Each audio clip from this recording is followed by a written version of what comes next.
Magandang araw sa lahat na maaabot ng mensaheng ito. Tayo ngayon ay nasa ikawalong pag-aaral ng pananalangin.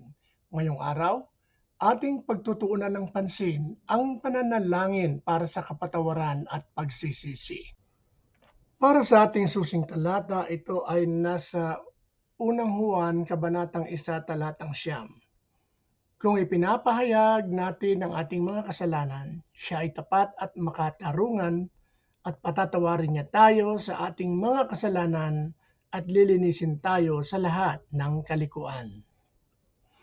Walang panalangin na mas makapangyarihan at personal kaysa sa panalangin ng pagsisisi. Sa unang Juan, Kabanatang 1, Talatang 9, pinaaalalahanan tayo na ang pagpapahayag ng kasalanan ay hindi para makamit ang kapatawaran, kundi para tanggapin ito. Ang kapatawaran ay malayang ibinibigay ng Diyos, ngunit kailangan natin siyang lapitan ng may pagpapakumbaba at katapatan. Ang tunay na kapatawaran ay hindi otomatiko. Nagsisimula ito sa pusong handang magpahayag, magsisi at magpanumbalik. Narito ngayon tayo upang tuklasin ang kahulugan ng pananalangin para sa kapatawaran at maranasan ang tunay na espiritual na paglilinis. Pagpapahayag bilang pagsang-ayon. Ang pagpapahayag ay pagsang-ayon sa Diyos tungkol sa ating kasalanan. Ang salitang Griego para sa ipinapahayag ay homologeo. Ibig sabihin ay magsabi ng parehong bagay. Hindi tayo gumagawa ng palusot. Tinatanggap natin ang ating kasalanan ayon sa tingin ng Diyos. Hindi lang ito pag-amin, ito ay pag-aangkop ng puso.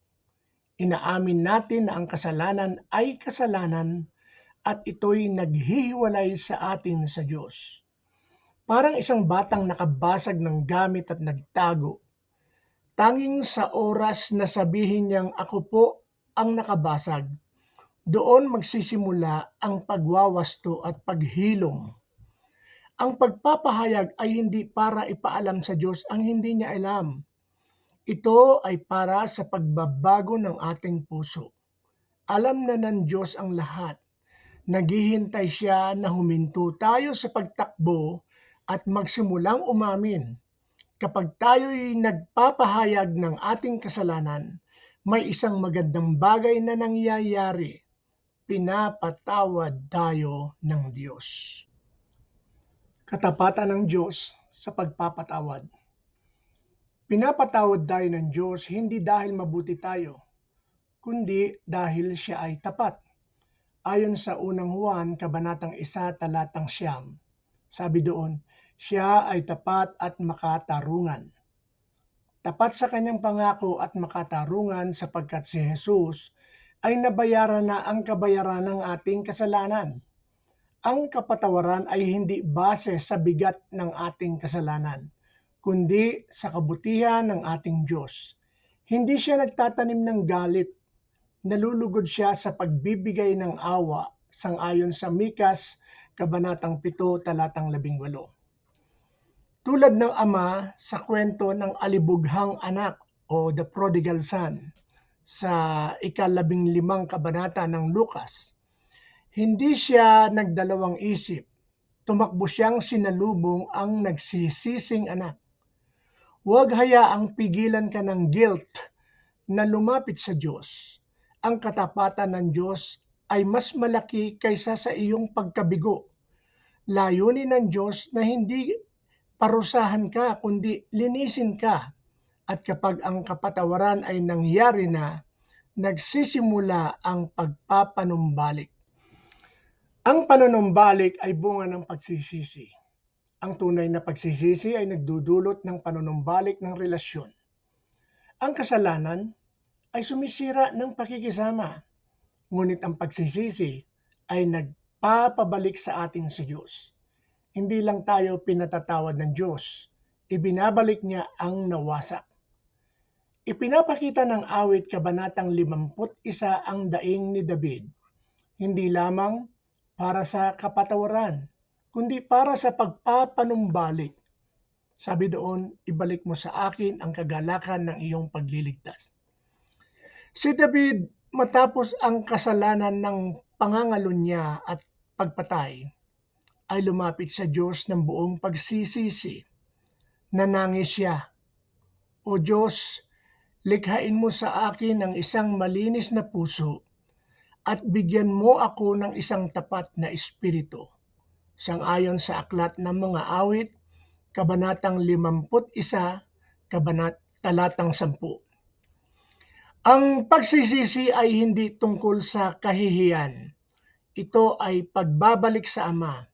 Ang Diyos ay handang ibalik ang iyong kapayapaan, kagalakan at ugnayan sa Kanya.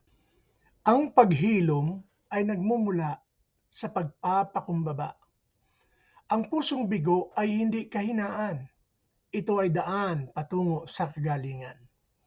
Ang Diyos ay laban sa mapagmataas, ngunit nagbibigay ng biyaya sa mapagpakumbaba. Santiago, Kabanatang 4, talatang 6. Kapag inamin natin ang ating pangangailangan sa Kanya, nagdadala siya ng panloob na kagalingan. Aklat ng mga awit, Kabanatang 51, talatang 17, ganito ang sinasabi. Ang pusong wasak at nagsisisi ay hindi mo itatakwil, O Diyos. Tulad ng sugat na hindi gagaling kung ito'y itinago at hindi ginamot. Ang ating spiritual na sugat ay kailangang ilantad sa Diyos upang maghilom. Ang kayabangan ang pumipigil sa maraming tao na makaranas ng tunay na kapatawaran. Lumapit kang may pusong wasak at bukas sa Diyos at hayaang siya ang magpagaling. Ang kapatawaran ay isang panalangin lang ang distansya. Ihayag ang iyong kasalanan. Sumang-ayon sa Diyos. Magtiwala sa kanyang katapatan upang patawarin.